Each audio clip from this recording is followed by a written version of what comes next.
నమస్కారం బతుకమ్మ సమాచారానికి స్వాగతం. జోగులాంబ గద్వాల జిల్లాలోని పలు దేవాలయాలలో అమావాస్య సందర్భంగా ప్రత్యేక పూజలు జరిగాయి. జిల్లాలోని మల్దకల్ పాగుంట శ్రీ లక్ష్మీ వెంకటేశ్వర స్వామి దేవాలయం, బీచ్పల్లి పెద్ద చింతరేవుల ఆంజనేయ స్వామి దేవాలయాల్లో అభిషేకాలు, పూజలు నిర్వహించారు. సందర్భంగా పాగుంట దేవాలయంలో కళ్యాణం జరిపించారు. దేవాలయానికి వచ్చిన భక్తులకు అన్నదాన కార్యక్రమం నిర్వహించారు.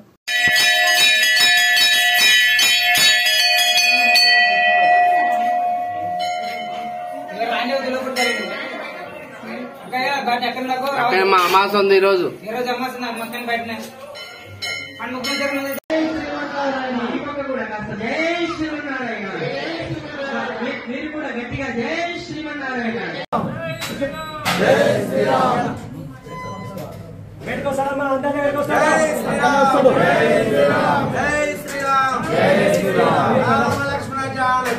जय बोलो हनुमान की, राम लक्ष्मण जानकी, जय बोलो हनुमान की, जय बोलो हनुमान की, राम लक्ष्मण जानकी, राम लक्ष्मण जानकी, जय बोलो हनुमान की, जय बोलो हनुमान की, राम लक्ष्मण जानकी, जय श्री राम, जय श्री राम, जय श्री राम.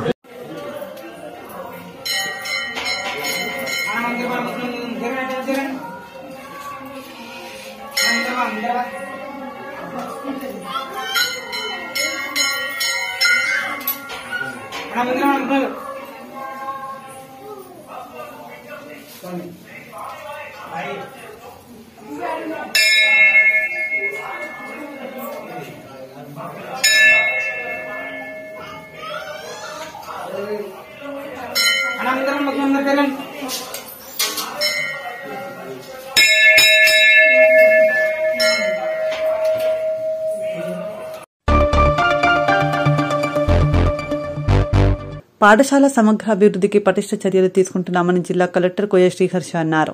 బుధవారం సుల్తానాబాద్ మండల కేంద్రంలోని జిల్లా పరిషత్ బాలుర ఉన్నత పాఠశాలను జిల్లా కలెక్టర్ కోయ శ్రీహర్ష ఆకస్మికంగా తనిఖీ చేశారు. సందర్భంగా జిల్లా కలెక్టర్ మాట్లాడుతూ 27 లక్షల రూపాయలతో జిల్లా పరిషత్ ఉన్నత పాఠశాలలో 6వ తరగతి గదుల మరమ్మత్తు, రెనోవేషన్ పనులు పూర్తి చేశామని అన్నారు. జడ్పీ పాఠశాలలో ప్రస్తుతం శిథిలావస్థలో ఉన్న ఒక తరగతి గది, ప్రాథమిక పాఠశాల వద్ద తాత్కాలిక స్ట్రక్చర్ తొలగించి గ్రౌండ్ విస్తరించాలని కలెక్టర్ ఆదేశించారు.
ఖమ్మం జిల్లా ఏన్కూర్ మండలం రైతు వేదికలో ఇందిరమ్మ ఇల్లు మంజూరు పత్రాలు పంపిణీ కార్యక్రమంలో ముఖ్య అతిథిగా పాల్గొన్న వైరా నియోజకవర్గ ఎమ్మెల్యే మాలోత్ రామదాస్ నాయక్, వారితో పాటు అధికారులు, మండల తహసీల్దార్, ఎంపీడీఓ, అదేవిధంగా కాంగ్రెస్ పార్టీ మండల అధ్యక్షుడు స్వర్ణ నరేంద్ర, మహిళా అధ్యక్షురాలు కొప్పుల ప్రభావతి రెడ్డి, సొసైటీ చైర్మన్ చెట్పల్లి వెంకటేశ్వరరావు, మాజీ ఎంపీడీసీ ధర్మారావు, లచ్చిరాం నాయక్, మాజీ సర్పంచులు మాలతి నరసింహారావు మరియు యూత్ నాయకులు, ఉన్నతాధికారులు, పంచాయతీ కార్యదర్శులు, ఇందిరమ్మ కమిటీ సభ్యులు, హౌసింగ్ డిపార్ట్మెంట్ అధికారులు తదితరులు పాల్గొన్నారు.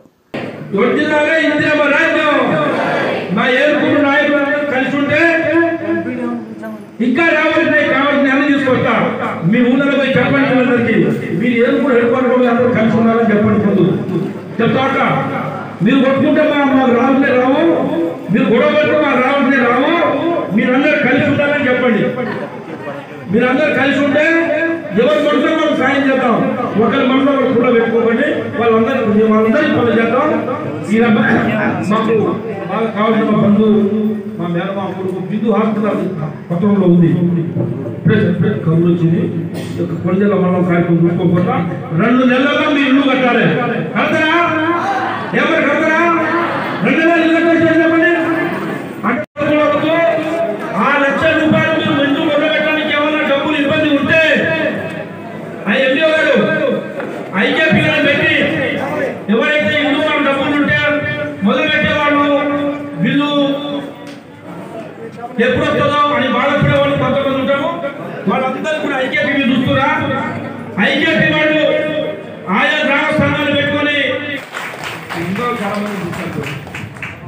రెడ్డి గారు ఎమ్మెల్యేగా ఉన్నప్పుడు చూశారు. చూసావా లేదా? వెంకటరెడ్డి గారు ఎమ్మెల్యేగా ఉన్నప్పుడు చూశారు, మంత్రిగా చూశారు, ఈ నియోజకవర్గం చూశారు. ఇప్పుడు పోయినా దాని తర్వాత చంద్రబాబు చూశారు, మదన్లాల్ చూశారు, రామనాయుడు చూశారు. ఇప్పుడు మీ తమ్ముళ్ళలాగా మీ ఇంట్లో మనిషిలాగా రామరాజు చూస్తూ ఉన్నారు. మీరు ఇచ్చిన శక్తిని నేను ఎక్కడ వృధా కానివ్వకుండా ఏ రోజైతే కాంగ్రెస్ పార్టీ అధికారంలో రాగానే మీ అందరికీ ఆ రోజు మాట ఇచ్చిన ప్రకారం ఉచిత బస్సు ఎక్కినమ్మా, ఎక్కిన అసలు ఎప్పుడన్నా యాడిపోయాను? నువ్వు బస్సు ఎక్కడికి పోయావు? నువ్వేనమ్మా చెప్పు. ఎప్పుడు ఖమ్మం పోలేదా? ఖమ్మం పోయాను. ఏడు గురించి ఖమ్మం ఎంత క్యాచ్? 70 రూపాయలు. పోయేటప్పుడు 70, వచ్చేటప్పుడు 70. అంటే ఎంత? 140 రూపాయలు, 150 రూపాయలు. నీ 140 రూపాయలు నీ బస్సు డబ్బులు ఎవరు కట్టారు? చెప్పమ్మా, పేరు చెప్పమ్మా. చెప్పు. పేరు తల్లి పేరు చెప్పు. రేవంత్ రెడ్డి గారు కట్టారని చెప్పు. హలో సింధు గారు, హారిక గారు ఎవరు? ఇమాం నగర్ అక్క హరిక ఖమ్మం బస్సు ఎక్కింది ఎనుకూరు నుంచి. 70 రూపాయలు పోయే చాటి, 70 రూపాయలు వచ్చే చాటి. 140 రూపాయలు హరికాక నీ డబ్బులు ఎవరు కట్టారు? న్యాయంగా చెప్పు. 12 వాతావరణ పైన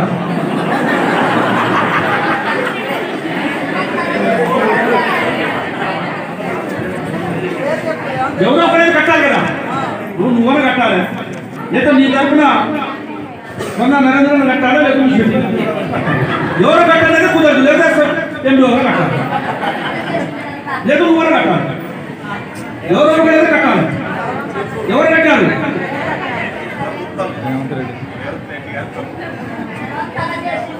ఎవరు కట్టారు? కాదు, నీ 140 రూపాయలు ఎవరు కట్టారు?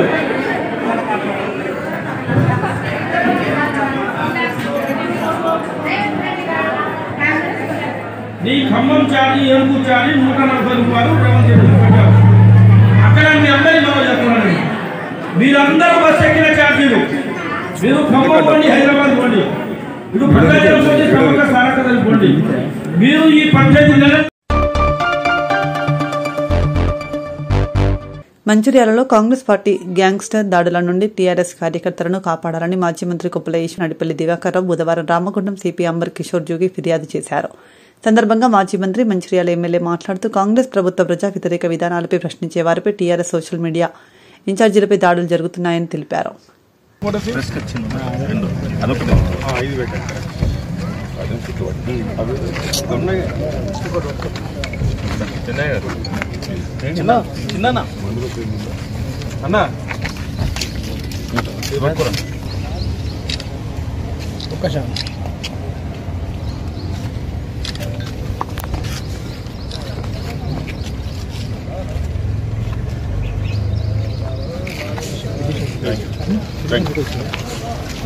కాంగ్రెస్ ప్రభుత్వం నిర్వహిస్తున్నటువంటి ప్రజా వ్యతిరేక విధానాలు ఏవైతే ఉన్నాయో తారాస్థాయికి చేరుకున్నటువంటి తరుణంలో ఈరోజు ఎక్కడికక్కడ బీఆర్ఎస్ పార్టీగా ప్రజల పక్షాన నిలబడి ప్రశ్నిస్తే మరి రాష్ట్ర వ్యాప్తంగా కూడా తీవ్రమైనటువంటి పోలీసు నిర్బంధాన్ని ప్రయోగించి ఎక్కడికక్కడ కేసులతోటి మరి కట్టడి చేసేటువంటి ప్రయత్నం చేస్తున్నారు.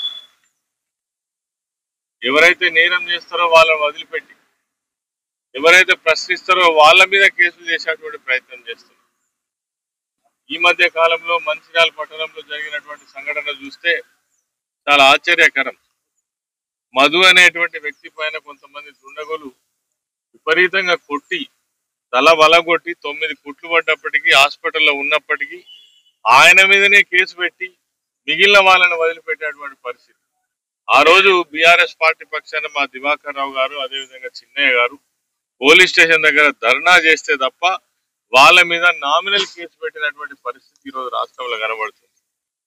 అది గోదావరిఖని ప్రాంతం కావచ్చు, పెద్దపల్లి ప్రాంతం కావచ్చు, మంచిర్యాల కావచ్చు, రామగుండం సిపి పరిధిలో ఉన్నటువంటి చాలా ప్రాంతాలలో పోలీసులు ఏదైతే ఉన్నదో ప్రభుత్వం యొక్క ఒత్తిడితో వెల్లంపల్లి కావచ్చు, వెల్లంపల్లి పట్టణం కావచ్చు, పోలీసులు ఎవరైతే ఉన్నారో ప్రభుత్వంలో ఉన్నటువంటి ఎమ్మెల్యేల మంత్రుల ఒత్తిడి మేరకు వాళ్ళకు తల ఒగ్గి బీఆర్ఎస్ పార్టీ కార్యకర్తల మీద, సోషల్ మీడియాలో పనిచేస్తున్నటువంటి వారిపైన, అదే విధంగా ప్రభుత్వం చేసినటువంటి వాగ్దానాలు అమలు చేయకపోయినా కావచ్చు, లేదంటే ప్రభుత్వం చేస్తున్నటువంటి తప్పులను ఎత్తి చూపితే అదే నేరంగా పరిగణించి వాళ్ళ మీద కేసులు పెట్టేటువంటి ప్రయత్నం ఈ రాష్ట్రంలో మొత్తంగా జరుగుతున్నది. దానిపైననే ఈరోజు పర్టికులర్ గా మంచిర్యాలలో జరుగుతున్నటువంటి విషయాలను ఇక్కడ ఉన్నటువంటి రామగుండం కమిషనర్ గారికి తెలియజెప్పే విషయం కోసం నేను దివాకర్ రావు గారు, అదేవిధంగా చిన్నయ్య గారు, మాజీ ఎమ్మెల్యే గారు కలిసి రావడం జరిగింది. అన్ని విషయాలు కూడా మరి అప్పటి నుంచి ఇప్పటిదాకా జరుగుతున్నటువంటి విషయాలను చెప్పడం జరిగింది. వీటన్నిటిని కూడా కంట్రోల్ చేయకపోతే, కింది స్థాయి అధికారులను మీరు ఆదేశించకపోతే మాత్రం ఈ హరాస్మెంట్ ఆగదని గట్టిగా చెప్పడం జరిగింది. తప్పకుండా చర్యలు తీసుకుంటామని చెప్పేసి వారు హామీ ఇవ్వడం జరిగింది. ఖచ్చితంగా ఎక్కడ హరాస్మెంట్ జరిగినా బీఆర్ఎస్ పార్టీ నాయకులు, కార్యకర్తలు ఎవరైతే ఉన్నారో అప్రమత్తంగా ఉండాలి. అదే విధంగా ఈ పోలీస్ కేసులకు కూడా భయపడే అవసరం లేదు.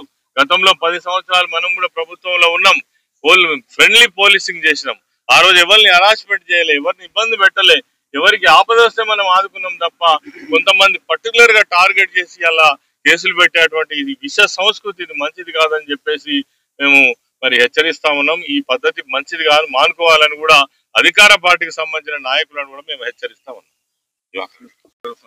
యారాచకాలు, అన్యాయాలు, అక్రమాలు, దాడులు ఈ ప్రభుత్వం వచ్చిన సెకండ్ డే నుంచే పెద్ద ఎత్తున జరుగుతున్న సందర్భం. గతంలో మేము ఎన్నో ఏళ్ళ నుంచి రాజకీయంలో ఉన్నప్పటికీ ఇలాంటి సంస్కృతి లేదు. కాంగ్రెస్ ప్రభుత్వం రాష్ట్రాలు ఏర్పడిన తర్వాత అన్ని ప్రాంతాల్లో జరుగుతున్నట్టుగా ఇంకా మంచాలు ఎక్కువ జరుగుతున్న సందర్భం జరుగుతుంది.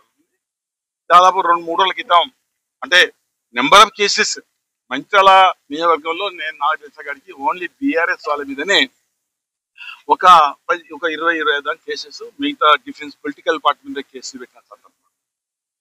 దగ్గుల మధు మీద మొన్న 19th నాడు దాడి చేయడం జరిగింది, తలకాయ కుట్టుబట్టి.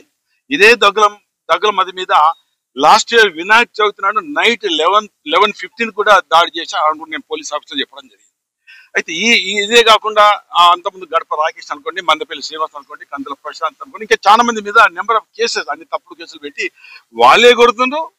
దెబ్బలు తినలే అటెంప్ట్ మాటని జైళ్ళల్లో నెలల కొద్ది జైల్లో పెడుతున్నారు. ఇదంతా అక్కడున్న ఎమ్మెల్యే ప్రేమ్ సాగర్ రావు నేతృత్వంలో మంచిర్యాల ఒక గ్యాంగ్, అంటే ఒక ఏజెంట్, ఒక గ్యాంగ్, అది మంచిర్యాల బైపాస్ రోడ్లో పెట్టి అక్కడి నుంచి దాడులు. ఆ దాడులతో అందరూ భయపడి భూములు సెటిల్మెంట్, మరొకటి భూమి సెటిల్మెంట్ కాకపోతే దాడులు చేస్తే సెటిల్మెంట్ చేస్తున్న కార్యక్రమం. అక్కడ స్థానిక ఎమ్మెల్యే నెంబర్ ఆఫ్ కేసెస్ చేస్తున్న సందర్భాన్ని ఎప్పటికప్పుడు మేము ఎండగడుతున్నాం. ఈ రకంగా చేసిన సందర్భంలో మేము ధర్నా చేయడం. ధర్నా చేసిన తర్వాత మేము మన 19th నైట్ 1:30కి మేము కంప్లీట్ చేయడం జరిగింది. 8:30 జరిగితే నైట్ 1:30. కానీ దెబ్బలు కొట్టిన మీద వాళ్ళదేమో ఇతని మీదనే మొదలు కేసు చేశారు. ఏదైతే దెబ్బలు తిన్న మీద మొదలు కేజీ, తర్వాత ఆ కేసు పెట్టారు. మేము ధర్నా చేస్తుంటే మాకు అనుమానం వచ్చి పోలీసులు పోయినాం, కమాన్ ఎఫ్ఐఆర్ కాపీ అంటే అప్పుడు మాకు 3 గంటలకు ఎఫ్ఐఆర్ కాపీ ఇచ్చారు. అది చూసారికి ఏంటంటే ఇతని మీదే మొదలు కేసు దెబ్బలు తిన్న మీద. ఇంత అంటే తలబల కొట్టినా, కుట్లు పడ్డా, ఎస్సీలను కొట్టినా ఎక్కడ ఏమీ లేదు. దెబ్బలు పడ్డోళ్ళే జలబోవాలే, కొట్టిన వాళ్ళు హారం తిరిగే కార్యక్రమం ఉంది. ఇది చక్కటి ఈ సంస్కృతి కాదని సిపి గారు చెప్పినాం. సిపి గారు మరి పూర్తిగా మాకు అష్యూరెన్స్ ఇవ్వడం జరిగింది. చట్టానికి ఎవరు చుట్టాలు కాదు, చట్టలోపటిని మేము ఉంటాం తప్ప ఎవరు తప్పు చేసినా వారి మీద కఠినంగా శిక్ష తీసుకుంటాం, కఠినంగా వ్యవహరిస్తున్న మాట కూడా చెప్పడం జరిగింది. మేము వారికి డీటెయిల్ చెప్పాం, మీరు ఆ ప్రాంతంలో మీరు కంట్రోలింగ్ పెట్టండి, ఎవరు కూడా చట్టలోపటే పనిచేయాలి, చట్టానికి వ్యతిరేకంగా పనిచేసే ఎంతటి గొప్ప వారి మీద కేసులు పెట్టాలని కూడా మేము వారికి చెప్పడం జరిగింది. మా మీద కూడా ధర్నా చేస్తే కేసు పెట్టారు. మరి సేమ్ టైం అదే రోజు దెబ్బలు తింటే మేము ధర్నా చేస్తే వాళ్ళు ధర్నా చేస్తే వాళ్ళ మీద కేసులు పెట్టాలి. ఇదే ప్రేమ్ సాగర్ రావు మంచిగా నడి చౌరస్తాలో మొత్తం ట్రాఫిక్ బంద్ చేసి 2 మీటింగ్లు పెట్టాడు. ఆ మీటింగ్లు పెట్టినప్పుడు అప్పుడు కూడా ప్రజలకు ఇబ్బంది కలిగా, మరి అది కూడా కేసు పెట్టాలి కానీ కూడా చెప్పడం జరిగింది. ఇవన్నీ చూస్తామన్నారు. ఏది ఏమైనా మంచిర్యాల అన్యాయాలు, అక్రమాలు, దాడులు, సెటిల్మెంట్లు, పెద్ద ఎత్తున డబ్బులు వసూలు చేయడానికి గ్యాంగ్ 20 మంది బ్యాచ్ కొట్టడము, గంజా దాగేయడము, కొట్టడము, వాళ్ళ బతుకులు ఆగమవుతున్నాయి. దీని మీద సమగ్రమైన విచారణ జరిపి దీనికి బాధ్యులైన వ్యక్తి, ముఖ్యంగా ప్రధానమైన వ్యక్తి ప్రేమ్ సాగర్, అతని మీద చర్యలు తీసుకోవాలని కూడా చెప్పడం జరిగింది.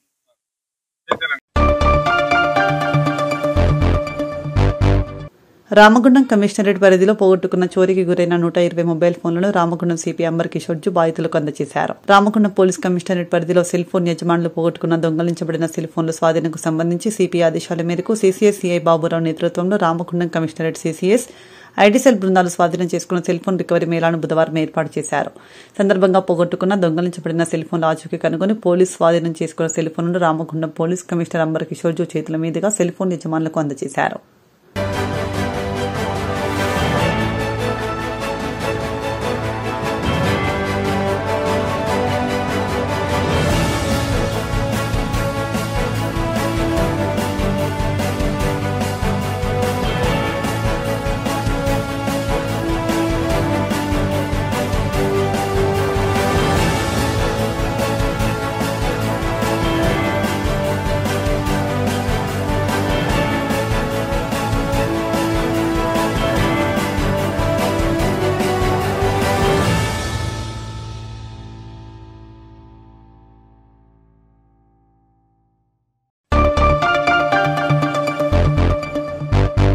సింగరేణిలో మారుపేర్ల విజిలెన్స్ సమస్య పరిష్కారం కోసం బాధితులంతా ఈ నెల 27న చలో కొత్తగూడెంకు తరలిరండి అని పార్టీల నాయకులు అన్ని యూనియన్లు కలిసి రావాలని మారుపేర్ల విజిలెన్స్ బాధితులు పిలుపునిచ్చారు.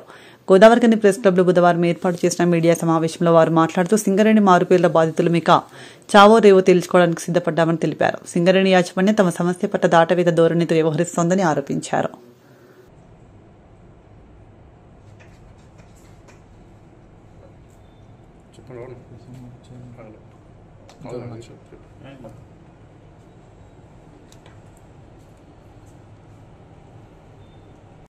ఈరోజు చావో రేవో తేల్చుకోవడానికి ముందుకెళ్తున్నాము. మారుపేర్ల సమస్యతోటి అనేక సంవత్సరాల నుంచి మేము ఇబ్బంది పడుతున్న సమస్యను ఎన్నోసార్లు మీ మెమరాండం సింగరేణి యాజమాన్యానికి కానీ ఈరోజు ప్రభుత్వంలో ఉన్న నాయకులకు ఇస్తే ఇప్పటి వరకు కూడా మా యొక్క సమస్య అనేది ఇప్పుడు అప్పుడు అని మాత్రం వెళ్తుంది, కానీ సమస్యకు పరిష్కారం అనేది మాత్రం చూపించడం లేదు. అందుకోసమే ఏదైతే మొన్న స్ట్రక్చర్ మీటింగ్ జరిగిందో స్ట్రక్చర్ మీటింగ్ సంబంధించిన విషయం కూడా 3 నెలలు గడుస్తున్నా ఇప్పటి వరకు మాకు పరిష్కారం అన్నది లేనందు కారణంగా ఈ నెల జూన్ 27 తారీఖు రోజున సింగరేణి 11 ఏరియా కోల్ బెల్ట్ బాధితులందరం కూడా చలో కొత్తగూడెం ప్రోగ్రామ్ ని హెడ్ ఆఫీస్ ముట్టడించడానికి మేమందరం కూడా నిర్ణయించుకున్నాము. దీనికి ఈరోజు ఏదైతే ఆన్రోల్ ఎంప్లాయీలు కూడా మారుపేర్ల సమస్యతోటి ఇబ్బంది పడుతున్నారు, చాలా మంది ఉన్నారు. అన్న దయచేసి మా నాన్న వాళ్ళు కూడా మీతోటి పనిచేసిన వాళ్ళే, ఈరోజు అన్నలు మాతోటి మేము ఏదైతే మెడికల్ అన్ఫిట్ పెట్టుకున్నప్పుడు మీరు కూడా ఉన్నారు. ఈరోజు అదృష్టం కొద్దీ మీరు ఉద్యోగాలు ఎక్కినారు, కానీ ఈరోజు మీరు కూడా ఇబ్బంది పడుతున్న పరిస్థితి నాకు ఫోన్లు చేసి చెప్తున్నారు. దయచేసి అన్న మీరు కూడా ఒక అడుగు ముందుకేసి ఏదైతే చలో కొత్తగూడెం ప్రోగ్రామ్ 27 తారీఖు రోజు జరుగుతుందో దానికి మీరు అందరూ కూడా వచ్చి దాన్ని విజయవంతం చేసుకొని సింగరేణి యాజమాన్యం మెడల్ని వంచుదామని చెప్పేసి ఈరోజు తెలియజేస్తున్నాం. అదే విధంగా ఏదైతే సింగరేణిలో యూనియన్లు ఉన్నాయో ఇంతకు ముందు 2 సార్లు కూడా మాకు మద్దతు ఇవ్వడం జరిగింది. అన్న ఇవాళ కార్మికులకు ఏదైనా సమస్య వచ్చిందనంటే మీరే ఉంటున్నారు, దయచేసి సింగరేణిలో అన్ని యూనియన్లు కూడా మాకు మద్దతు ఇచ్చి ఏదైతే 20 తారీఖు రోజున జరుగుతుందో దానికి ఖచ్చితంగా మీరు మాకు మద్దతు ఇవ్వాలని చెప్పేసి మిమ్మల్ని కోరుతున్నాము. మొన్న ఏదైతే సింగరేణి యాజమాన్యం హెడ్ ఆఫీస్ మేము ముట్టడించినప్పుడు యాజమాన్యం తెలియజేసింది ఒకటే, మా దగ్గర ఏమి లేదు అని చెప్పేసి ఏదున్నా ప్రభుత్వం దగ్గర ఉందని చెప్పిళ్ళు.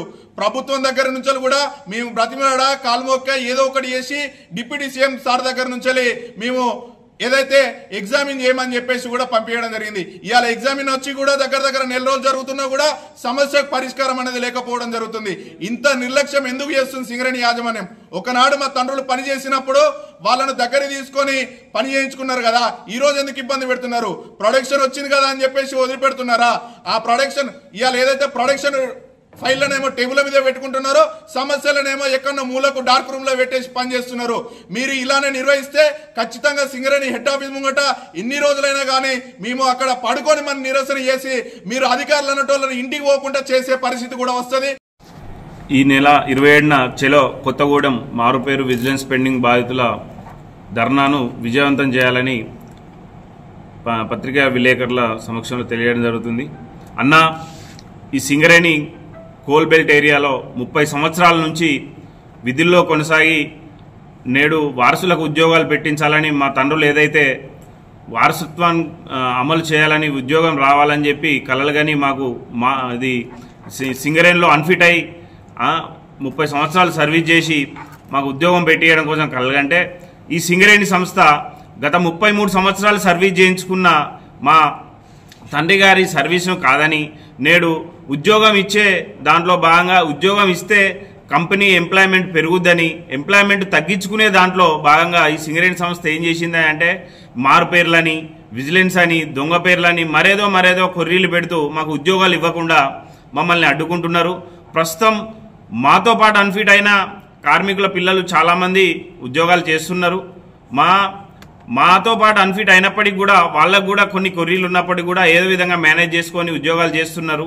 అయినా కూడా మేము వారి మీద ఎలాంటి కక్ష గట్టదలుచుకోలేదు. మాకు నిజమైన హక్కు ప్రకారం మాకు ఉద్యోగం కావాలని చెప్పి మేము అన్ని యూనియన్ నాయకులను సంఘాలను మరియు రాష్ట్ర ప్రభుత్వ ఎవరైతే ముఖ్య నాయకులు ఉన్నారో డిప్యూటీ సీఎం గారిని అందరినీ కలవడం జరిగింది. వారు కూడా మాకు సానుకూలంగా స్పందించి నెల రోజులు అయినప్పటికీ కూడా ఆయన లెటర్ రూపకంగా దీన్ని పరిశీలి చేయండి, కంపల్సరీ ఈ సమస్యను పరిష్కరిద్దామని చెప్పి వాళ్ళు చెప్పినప్పటికీ కూడా మరి సింగరేణి అధికారులు వాళ్ళ ఇంట్లోకి వెళ్ళేమన్నా మాకు రేపు జీతాలు ఇవ్వదలుచుకున్నారా? కంపెనీ ప్రొడక్షన్ వస్తేనే మాకు జీతాలు వస్తాయి కావచ్చు రేపు, కానీ వాళ్ళ ఇంట్లోకి వెళ్ళి ఏదో ఉద్యోగాలు ఇచ్చినట్టు ప్రతి దానికి ప్రభుత్వం మీద నెడుతూ ప్రభుత్వం నుంచి ఒక లెటర్ ఇచ్చినప్పటికీ కూడా దాన్ని ముందుకు ఫార్వర్డ్ చేయాలి కదా, ఎందుకు దాన్ని ముందుకు తీసుకుపోతలేరు? ఎందుకు సింగరేణి అధికారులు దానిపై శ్రద్ధ చూపట్లేదో మాకు అర్థం కావట్లేదు. అలాగే ఆన్ రోల్ కార్మికులందరూ మీరు ఇప్పుడు ప్రస్తుతం బాయిలో దిగి ఉద్యోగం చేస్తున్నారు, రేపు మీ వారసులకు ఉద్యోగం పెట్టియాలన్నప్పటికీ కూడా మాలాంటి సమస్య అవుతుంది. మా లెక్కనే రోడ్ల మీద ఆటో డ్రైవర్లుగా కూలీలుగా అడ్డా కూలీలుగా బతకాల్సిన పరిస్థితి మీ వారసులకు వస్తుంది. కాబట్టి దయచేసి అన్నలారా, ప్రస్తుతం ఎవరైతే మారుపేర్లపై నూతనంగా ఎక్కిన ఎవరైతే ఉద్యోగస్తులు ఉన్నారో వాళ్ళు మాకు మద్దతు తెలపాలి.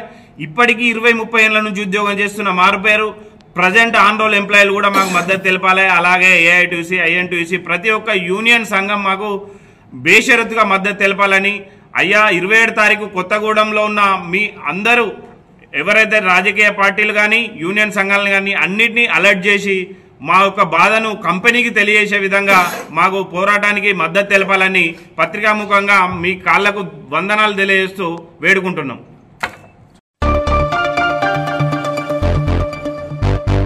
పక్షవాతంతో బాధపడుతున్న సాంబోయి కొమరయ్యకు మంగళవారం మాలసంఘం నాయకులు 10,000 రూపాయల ఆర్థిక సాయం అందించారు. జనగామ గ్రామస్తుడు సాంబోయి కొమరయ్య గత కొన్ని రోజులుగా పక్షవాతంతో బాధపడుతున్నాడు. కాగా ఈ విషయం తెలిసిన గోదావరికని మాలసంఘం నాయకులు గోదావరికని ఆఫీస్ నుండి అతనికి 10,000 రూపాయల ఆర్థిక సాయం అందజేశారు. కార్యక్రమంలో మాలసంఘం ప్రెసిడెంట్ సోగాల వెంకటే, ముక్క సుదర్శన్, ఎరుకల లక్ష్మణరావు, ఎరుకల లింగమూర్తి, నంది నగి, దాసరి రమేష్, దేవ వెంకటేశ్వర్లు, సాంబోజి మల్లయ్య, నూకలమండి తదితరులు పాల్గొన్నారు.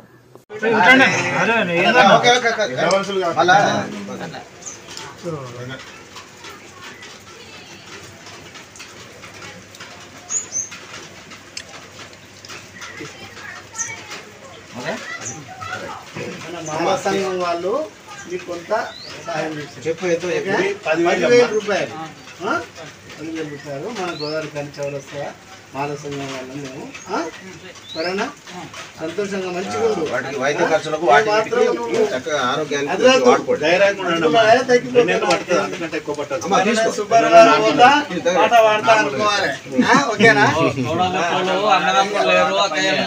దిగులు పడాల్సిన పని లేదు. కులం ఉన్నది మనకు, కులమే మన బలం. నీకు చెప్పాల్సిన పని లేదు, నువ్వు కళాకారుని ఇవన్నీ ఆడి పాడినోడు పాటల రూపంలో అవన్నీ వ్యక్తం చేయలేదా? గురి కావచ్చు. శంకర్ డాక్టర్ హైదరాబాద్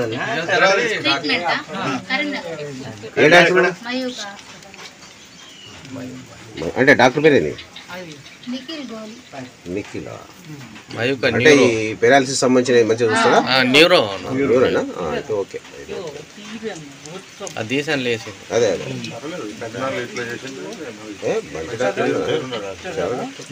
ఇప్పుడు మన దగ్గర దండరావే అని ఎస్ఎన్బిసి ఆయన కోలుకోని కారణాలు పట్టింది. గోదావరి కృష్ణా నది జలాల వినియోగంపై అసెంబ్లీ వేదికగా చర్చకు సిద్దంగా ఉండాలని సీఎం రేవంత్ రెడ్డి అన్నారు. మంగళవారం రైతులతో సీఎం రేవంత్ ముఖాముఖి కార్యక్రమానికి రాఘవాపూర్ రైతు వేదిక నుంచి జిల్లా కలెక్టర్ కోయ శ్రీహర్ష హాజరయ్యారు. సచివాలయం ఎదురుగా ఉన్న రాజీవ్ గాంధీ విగ్రహ ప్రాంగణంలో ఏర్పాటు చేసిన రైతు విజయోత్సవ కార్యక్రమంలో CM Revanth Reddy, deputy CM Mallu బట్టి విక్రమార్క, శాస్త్రమండలి చైర్పర్సన్ గుత్తా సుఖేందర్ రెడ్డి తదితరులు పాల్గొన్నారు.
ఇంతటితో వార్తలు సమాప్తం. నమస్కారం.